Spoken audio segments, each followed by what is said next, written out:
provem uma corrupção minha, que eu irei a pé para ser preso, Vicentinho.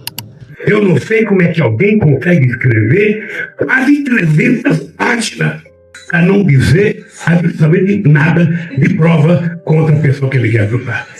Se alguém tiver uma prova contra mim, por favor, diga, mande para a justiça, mande para a Suprema Corte, mande para a imprensa, porque eu preciso. Eu ficaria mais feliz se eu fosse condenado com base numa prova. Vamos para a sentença? Tentar achar a prova, por favor. Encontrando, me diga onde está. Eu tenho uma grande curiosidade. Descondenado, sei lá o quê. Sempre cai nessas bobagens, sendo que a gente sabe que o Lula foi preso injustamente. Não tem, me mostra aí a prova. Me mostra aí o que comprova que o Lula foi preso. Cadê as provas? Não tem. Não tem. O Moro não tem prova. Não tem prova material de corrupção do Lula. É por isso que depois ele foi libertado. Não é nem libertado, né? Foi anulado. Né? Então ele não deve nada à justiça. Um apartamento que nunca esteve no nome do Lula, mas que, segundo a acusação, foi tratado como se fosse. E quem diz isso não sou eu, são os próprios depoentes. Leonardo Pinheiro, o Léo Pinheiro, ex-presidente da OAS.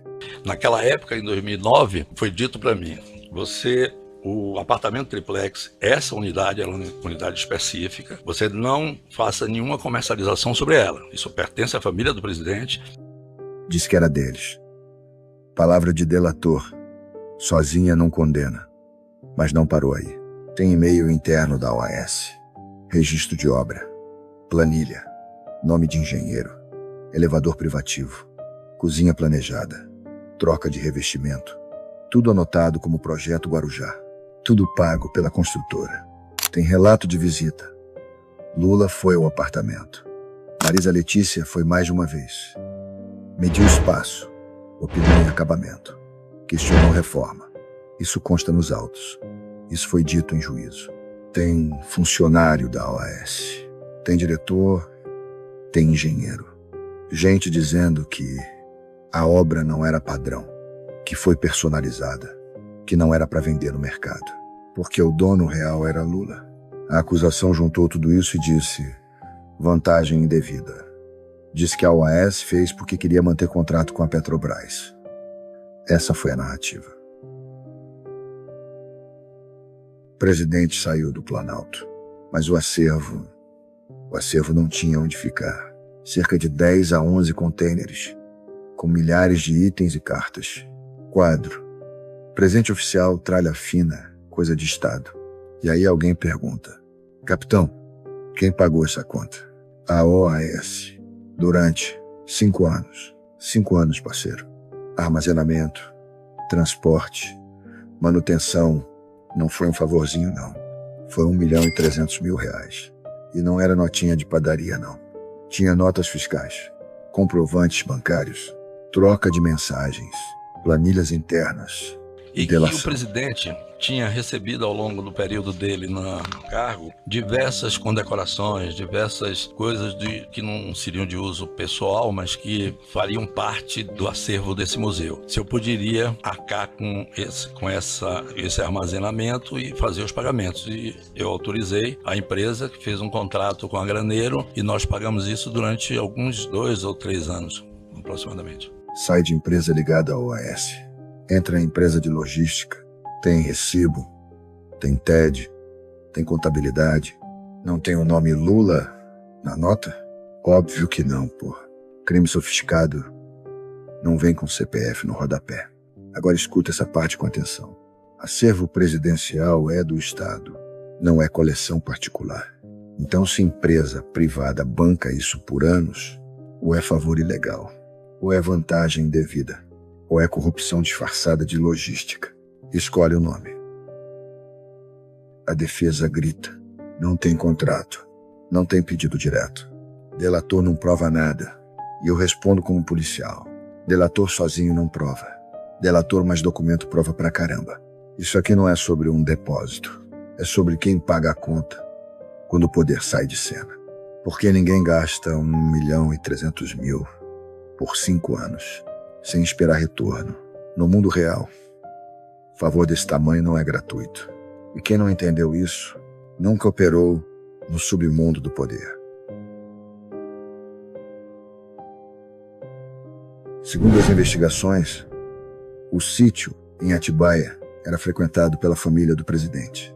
Não era dele no papel, mas funcionava como se fosse. E é aí que a engrenagem entra. A reforma não foi pequena. Não foi manutenção. Foi obra pesada. Segundo a acusação, os valores atribuídos pelas empreiteiras foram 700 mil da Odebrecht, 170 mil da OAS e 150 mil da Charrin. Quem pagou? As empreiteiras. Quem usava? A família. As provas apontadas nos autos não são conversa de bar. Teve depoimentos de executivos, planilhas internas da Odebrecht, registrando custos, documentos fiscais de fornecedores, e-mails internos da Odebrecht, discutindo obra e prazos, comprovantes bancários de pagamentos, anotações de executivos, trocas de mensagens entre executivos da OAS, alinhando decisões. Isso não é improviso. Isso é coordenação. Executivos relataram que as reformas eram tratadas como demanda sensível. Nada no nome do beneficiário final. Tudo pulverizado em contratos, fornecedores e etapas. Quem já viu o esquema sabe. Quando ninguém quer aparecer, todo mundo sabe para quem é. Repara no método, porque o método é o mesmo de sempre. Não transfere para o político, não põe escritura, não assina recibo. Você entrega conforto, disponibilidade, uso contínuo. Isso é benefício indireto. Isso é moeda política. E-mails internos mostram preocupação com detalhes, qualidade, prazo, acabamento. Não é obra qualquer. É obra para agradar. Anotações internas registram valores e responsáveis. Planilhas fecham a conta. Tudo existe. Tudo foi apreendido. Tudo foi confrontado. No Brasil, corrupção moderna não é só dinheiro. É conforto pago por terceiros. É obra feita por quem espera retorno. É silêncio como contrato. E enquanto a gente fingir que isso é detalhe, o sistema continua funcionando. Sem placa, sem escritura e com mais de 1 milhão bancado. Isso aqui não é sobre um adversário político qualquer. É sobre como o dinheiro chega perto do poder sem nunca encostar direto nele. Porque quem sabe jogar esse jogo nunca bota o CPF do chefe na transação. Segundo as investigações da Lava Jato, a Odebrecht pagou cerca de 20 milhões de reais para empresas ligadas a Taiguara Rodrigues. Quem é Taiguara? Sobrinho do Lula, parente direto, entorno imediato, zona sensível. Mas no papel, era tudo contrato, obra no exterior, serviço de engenharia, parceria empresarial, tudo limpinho, tudo bancarizado. Mas a investigação não vive de aparência, vive de pergunta incômoda. A pergunta é simples. Essas empresas tinham tamanho, estrutura, histórico. Para justificar esse volume de dinheiro? É isso que o Ministério Público vai atrás. Executivos da Odebrecht sentaram diante do juiz e falaram. Então aí, mesmo sem prestar serviço, ele recebeu um valor da empresa. Quanto foi? Se eu não me engano, foi algo acima de uns 300 mil reais. Reais, né?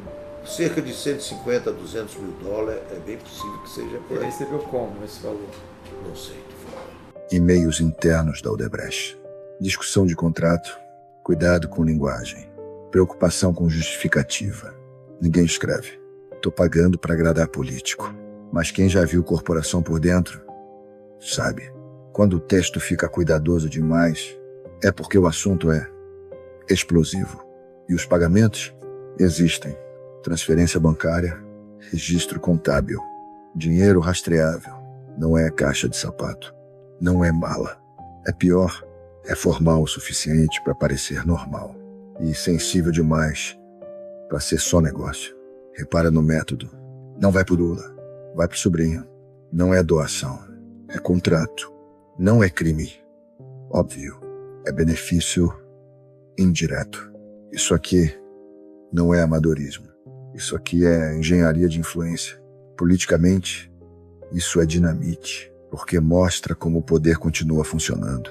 Fora do cargo, o ex-presidente sai do Planalto, mas o entorno continua girando. Contrato aqui, instituto ali, empresa colar, tudo separado no papel, tudo conectado na prática. Então não vem me dizer que isso é perseguição simples. Isso é um padrão que incomoda, que não é escandaloso o suficiente para ser óbvio, nem limpo o suficiente para ser ignorado. No Brasil, o problema nunca foi só roubo. O problema é quem banca o poder, quando o poder já não tem mandato. E enquanto essa pergunta não for respondida, essa história não acaba. Aqui a coisa muda de nível. Não é contrato, não é patrocínio, não é obra.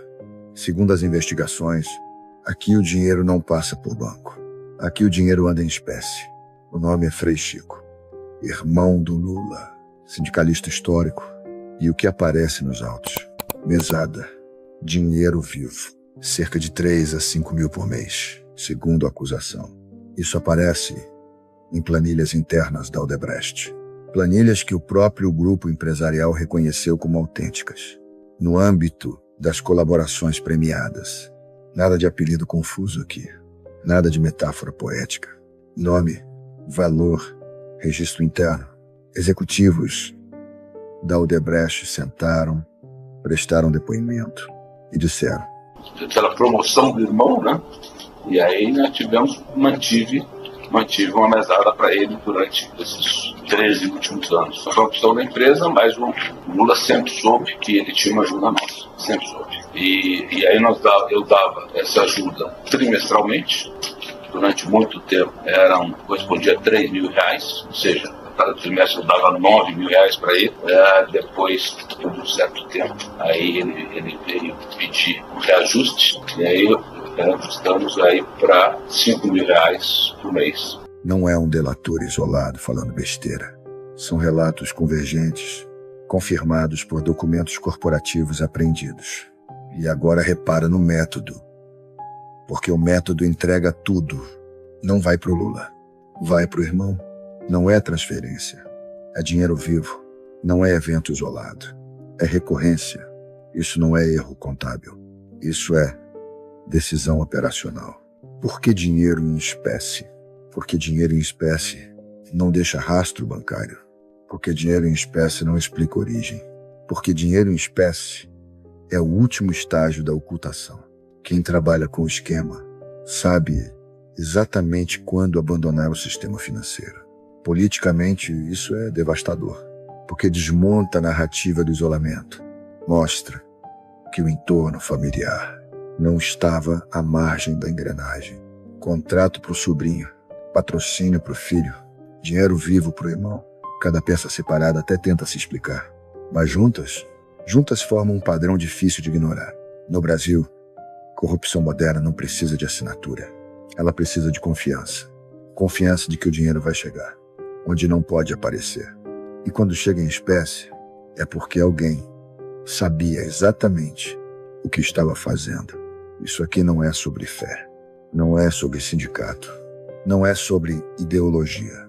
É sobre como o dinheiro circula, quando o poder não pode aparecer na nota fiscal. E enquanto isso continuar sendo tratado como detalhe, o sistema segue operando, sem cargo, sem mandato, mas bem abastecido. Aqui não tem contrato, parceiro. Não tem patrocínio. Não tem obra. Aqui é conta. Aqui é saldo. Aqui é propina organizada. Segundo as investigações, a Odebrecht mantinha o que os próprios executivos chamavam de conta amigo, uma conta informal, um saldo geral de propina, dinheiro separado para atender interesse político. E o valor que aparece nesse núcleo, cerca de 35 milhões de reais, não saiu de um caixa qualquer. Saiu do coração da estrutura paralela da Odebrecht. As provas não são boato, não são recorte de jornal. São planilhas internas da empresa, anotações manuscritas de executivos. e-mails trocados dentro do grupo e depoimentos de quem operava o sistema. Tudo isso foi apreendido, analisado e confrontado. Houve delação. Limiado valor que eu tinha negociado com o Palocci, seria meu apoio até 2010, tinha um saldo de aproximadamente 40 milhões de reais, além do saldo que era do Guido, de 50 milhões. Nesse saldo do Palocci via sempre como uma conta com o governo federal e uma conta com o PT, não era uma conta do Lula. E aí, automaticamente, virando governo, isso passava a ser uma demanda do governo federal Lula e do PT que seria afetado por Dilma. Então, em alinhamento com o Palocci, a questão do Instituto Lula, do apoio ao Instituto, vai vir demandas e essa demanda que vai vir, eu vou descontar dessa conta que eu tenho com vocês. Eu não vou dar um valor adicional, porque, na verdade, eu entendia o Instituto Lula como parte do projeto político do PT. Como é que vocês chegaram nesse valor? Por que 35 era o valor mais ou menos que tinha. Ou seja, deixou alguma coisa para gastar ainda para a campanha. Exatamente, eu não me lembro por quê. Chegou o valor de 35 milhões, tinha um valor aproximado de 40. Isso não é caixa 2 improvisado. Isso é contabilidade paralela, profissional. Agora preste atenção no detalhe mais importante. Esse dinheiro não ficava parado. Ele existia para ser usado quando alguém precisava e não podia aparecer. Pagamento pulverizado, entrega indireta, uso de intermediários, tudo para manter a distância do beneficiário final. E antes que alguém tente desqualificar, vamos aos fatos. Os próprios executivos confirmaram a autenticidade das planilhas, a existência da estrutura, o uso recorrente do sistema. Não foi um funcionário descontente, foi a alta cúpula.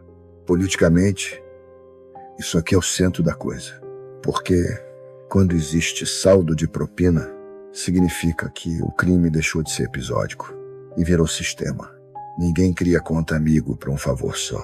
Conta amigo é para relacionamento contínuo. No Brasil, o poder não pede dinheiro direto. Ele mantém crédito aberto. E a conta, essa conta alguém sempre paga. Segundo as investigações, cartéis de empreiteiras OAS, Odebrecht e outras pagaram cerca de 30 milhões de reais ao Instituto Lula e à empresa de palestras do presidente. 30 milhões. No papel, tudo tem nome bonito. Palestra, evento, prestação de serviço intelectual, documento fiscal, nota emitida, conta bancária, tudo dentro da lei na forma. Mas a investigação não para na forma. Ela pergunta por quê.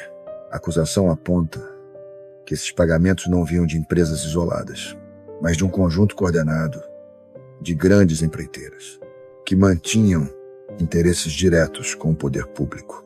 Quando o mesmo grupo econômico paga repetidamente o mesmo beneficiário, isso não é coincidência, é estratégia.